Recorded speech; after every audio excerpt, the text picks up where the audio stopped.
Hello guys, welcome to our YouTube channel. तो आज के इस वीडियो में जानेंगे हम बैंक निफ्टी और निफ्टी के इम्पोर्टेंट लेवल्स और उसको किस तरह से मंडे के सेशन में ट्रेड कर सकते हैं। इसमें कुछ इंपॉर्टेंट पॉइंट्स मैं बताऊंगा जिस पे कि मतलब क्या चीज़ आपको फोकस करनी है मंडे के सेशन में, और आने वाले 1-2 दिन में आपका क्या प्लान, उसकी नेक्स्ट क्या प्लान हो सकता है।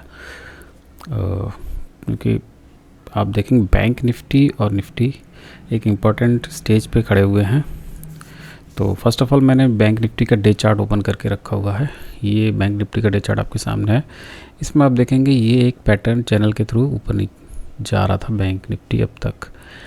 अब क्या है, अब हो सकता है बैंक निफ्टी इस रीजन में टाइम स्पेंड करे क्योंकि ये सपोर्ट लाइन पे आसपास आ रहा है। अगर यहाँ से अगर ये ब्रेक करना स्टार्ट किया तो फिर ये एक डाउनफॉल का ट्रेंड, यानी जो अपवर्ड का ट्रेंड था वो ट्रेंड फिर ब्रेक होना स्टार्ट होगा। फर्स्ट ऑफ ऑल ये इस लेवल को टच करेगा, 45,900 800 ये लेवल है। और फिर अगर यहाँ पे टाइम स्पेंड करके स्लोली स्टडी, फिर वो यहाँ नीचे के लेवल्स आ सकता है 44,000। इन केस ये यहीं पे सपोर्ट बना के ऊपर निकला तो ये ऊपर भी कंटिन्यू करेगा, क्योंकि डिपेंड करेगा HDFC। क्योंकि अगर आप बैंकिंग में देखेंगे तो HDFC इस समय सबसे सही मोमेंटम में है, उसका पॉजिटिव मोमेंटम दिख रहा है अगर आप उसको देखेंगे। अदरवाइज़ बाकी बैंकें थोड़ा सा नेगेटिव चल रही हैं, जैसे SBI है, ICICI, एक्सिस बैंक है, ये थोड़ा सा नेगेटिव दिख रहे हैं। बट HDFC गुड लेवल, मतलब अच्छे पॉजिटिव मोमेंटम में है इस समय, बाइंग लेवल अच्छा है। अगर वो 1460 के ऊपर होल्ड करना स्टार्ट करेगा तो डेफिनेटली फिर वो ऊपर के एक अच्छा मूव देगा। तो first of all bank Nifty में किस तरह से प्लान कर सकते हैं उसका 15 मिनट का चार्ट मैं मंडे के लिए ओपन करता हूँ। ये देखिए, ये है बैंक निफ्टी का 15 मिनट का चार्ट आपके सामने। तो इसमें इम्पोर्टेंट क्या है, अभी तक ये ट्रेंड इंटैक्ट है, अभी तक ब्रेक नहीं हुआ है। अब इसमें लोअर साइड जब तक ये ब्रेक नहीं होगा तब तक ये ट्रेंड ऊपर के ही है। हाँ, हो सकता है यहाँ पे टाइम स्पेंड करके ये नीचे आने का ट्राई करे, या फिर ये हो कि ये यहाँ पे टाइम स्पेंड करे। और हाँ, जब भी आप इसका मूव देखें तो आप 2-3 बैंकों को ज़रूर पकड़ के रखें, जैसे HDFC, ICICI, SBI और एक्सिस। ये 4 बैंक आप पकड़ के रखिएगा, उनके चार्ट आप एक बार डेली में एनालिसिस ले लीजिएगा कि। और हाँ, जब ट्रेड में हो तो उस समय HDFC और ICICI पे विशेष फोकस रखिएगा कि ये 2 बैंकें क्या कर रही हैं। अगर ये आपकी साइड नहीं जा रहे हैं दैट मीन्स आपका पैसा वहाँ बनना मुश्किल है, डाउट करिए। और अगर ये आपके साइड चल रही हैं तो आपका पैसा तेज़ी से बनेगा। तो फर्स्ट ऑफ ऑल मार्केट अगर इस रेंज में ओपन होता है, अब ये नेगेटिव है क्योंकि 46,800 जो इम्पोर्टेंट सपोर्ट था उसके नीचे ट्रेड करना स्टार्ट किया है, तो है तो नेगेटिव जोन में, ठीक है। अब ये होता है यहाँ पे वो सपोर्ट लेके अगर ऊपर जाने की कोशिश करेगा तो ऊपर जाने में आपको थोड़ा सा वेट करना पड़ेगा। ऊपर जाएगा तो आप उस ट्रेड में चाहे भले भी ना लें तो आप रेजिस्टेंस लेवल पे पास ढूंढिएगा, यहाँ कहीं आएगा तो एक बार वो सेलर फिर ट्राई करेंगे उसको नीचे आने की। नहीं तो ये नीचे निकलने की स्टार्ट करता है तो यहाँ पे आप सेलिंग पोजीशन एक बना सकते हैं, यानी फ्लैट ओपन होने पे जब ये 46,400 के नीचे स्टार्ट करेगा तो आप एक सेल की पोजीशन बनाइए जो इसको नीचे के लेवल पे ला सकती है। एक तो आपका टारगेट होना चाहिए 46,000 45,900 के बीच में, ये कहीं भी सपोर्ट लेवल ट्राई हो सकता है। और गैप अप ओपन होने पे थोड़ा सा आपको वेट करना पड़ेगा। गैप अप होने पे हो सकता है ये थोड़ा सा ऊपर जाए, फिर वहाँ से सेलिंग ट्राई करे। तो गैप अप ओपन है नेगेटिव जोन में, गैप अप या तो फिर ये रेजिस्टेंस ले, बहुत बड़ा गैप अप ओपन हो। आप 50, 60, 100 पॉइंट कोई गैप अप कोई वेपन नहीं, और 100 पॉइंट्स डाउन भी होता है तो फ्लैट ओपनिंग है।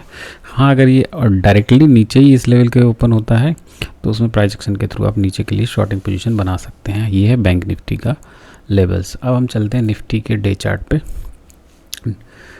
निफ्टी एक बहुत ही अच्छे चार्ट पैटर्न पे दिख रहा है, क्योंकि आप देखेंगे ये चैनल था, चैनल कहीं ना कहीं अब थोड़ा सा ब्रेक, क्योंकि ये जो सेल ऑफ आया था नेक्स्ट डे उसने ग्रीन रिकवर तो किया पर उसके हाफ के नीचे ही चल रहा है। दैट मीन्स कहीं ना कहीं ये नेगेटिव उस जोन में है। अब देखेंगे उसके नेक्स्ट दिन भी इसी कैंडल ग्रीन के अंदर ही, दैट मीन्स एक इनसाइड कैंडल है। अब जो मूवमेंट आएगा या तो इसके ऊपर आएगा या इसके नीचे आएगा। जिस हिसाब से ये सेल ऑफ आया तो इस वजह से लोग नेगेटिव में ज़्यादा कॉन्फिडेंस होंगे। बाइंग के लिए थोड़ा सा आपको वेट करना पड़ेगा कि यहाँ पे किस लेवल के ऊपर क्लोज करें एंड देन ट्राई करें। लेकिन यहाँ से अगर ये सेलिंग के लिए ट्राई करेगा तो फिर ये सारे सपोर्ट ब्रेक होने के चांसेस हैं, फिर उसका जो टारगेट है 21,600 तक का 1-2 दिन के अंदर आपको देखने को मिल सकता है। ये तो ब्रॉडर चार्ट एनालिसिस ये कहता है। अब हम इसको देखेंगे कि 15 मिनट की चार्ट पे आप इसको किस तरह से प्लान करेंगे। ये है निफ्टी का 15 मिनट का चार्ट। तो आप देखेंगे एक जो बड़ा सेल ऑफ आया था एक्सपायरी के 1 दिन पहले। नॉर्मली अब जब मूवमेंट जो होते हैं वो एक्सपायरी के 1-2 दिन पहले हो चुके होते हैं, तो उसके अकॉर्डिंगली आप ध्यान में रखिएगा। अगर एक्सपायरी के पहले 1-2 दिन पहले ही मूवमेंट हो जाता है तो एक्सपायरी के दिन फिर बहुत ज़्यादा कुछ बचता नहीं है। तो मंडे के दिन एक पॉसिबिलिटी है, वो पॉसिबिलिटी क्या बनेगी वो मैं बता सकता हूँ। मंडे या ट्यूसडे में एक बड़ा ट्रेंड आपको कैच करने को मिलेगा। मंडे के सेशन में आप देखिएगा या तो ये फ्लैट ओपन होके इस लेवल के नीचे मतलब आना स्टार्ट करेगा। दैट मीन्स आप एक ये स्टॉप लॉस लेके एक सेल पोजीशन बना सकते हैं। और फिर अगर ये इसके नीचे आ गया तो यहाँ से आप क्वांटिटी ऐड करने का सोचिएगा, उस ट्रेड को जो चलने दीजिएगा। और उस केस में अगर ये यहाँ से नीचे आना स्टार्ट करेगा तो यहाँ से कंटिन्यूसली नीचे आया, फिर यहाँ पे ग्रीन कैंडल बना के अगर नीचे निकलता है तो आप यहाँ क्वांटिटी ऐड कर सकते हैं और सेल ऑफ के लिए। क्योंकि यहाँ से अगर ये एक बार को नीचे अगर ये स्टार्ट करेगा फिर ये बड़े टारगेट आपको प्लान देगा। आपका टारगेट जो है 21,600 500 तक का मिल सकता है ईज़िली। तो यहाँ पे जो भी ट्रेड लगे अगर ये नीचे आना एक बार स्टार्ट किया तो इसमें बड़े टारगेट आपको प्लान करने, ये आपके माइंड में होना चाहिए। चाहे 1-2 क्वांटिटी ऐसा एक बार होता भी है तो होने दीजिएगा, पर अगर आपने सेल ऑफ की पोजीशन यहाँ पे बनाई है पुट साइड तो आप उसको बड़े टारगेट के लिए यहाँ प्लान कर सकते हैं। क्योंकि ये सपोर्ट अगर यहाँ से ब्रेक होना स्टार्ट करेगा तो एक लंबा नीचे डाउनफॉल दिख सकता है, इट्स क्वाइट पॉसिबल। तो वो आपको माइंड में, हाँ थोड़ा सा अगर ये गैप अप ओपन होता है, बहुत बड़ा गैप अप ओपन होता है, तब भी मैं इसको सेल ऑफ में फिर क्या है यहाँ से गैप अप ओपन है थोड़ा सा यहाँ मे भी फिर ये सपोर्ट फाइंड करे। लेकिन फर्स्ट यहाँ पे आप इजीली एक क्वांटिटी बना सकते हैं। फिर आपको देखना पड़ेगा यहाँ पे ये सपोर्ट फाइंड करता है या नहीं करता। सिमिलरली जैसे यहाँ पे ये नेगेटिव में था, एक बड़ा गैप अप ओपन हुआ कंटिन्यूसली, मार्केट इसको सपोर्ट नहीं लिया, फिर मार्केट यहाँ से नीचे ही आ गया। तो अगर यहाँ पे कहीं गैप अप ओपन होता है तो पॉसिबिलिटी यही है कि यहाँ से एक सेल पोजीशन उन्हें फिर वहाँ पे देखना पड़ेगा। अगर ये सपोर्ट लेके यहाँ से वापस हो गया तो आप निकल सकते हैं। अगर ये कंटिन्यूसली स्लो यहाँ टाइम स्पेंड करके नीचे निकला फिर आप क्वांटिटी और ट्राई बड़े टारगेट के लिए प्लान कर सकते हैं। तो ये है बैंक निफ्टी और निफ्टी का एनालिसिस। अभी जो बैंक निफ्टी के बजाय बड़े टारगेट्स मुझे लगता है निफ्टी में ज़्यादा पॉसिबल है।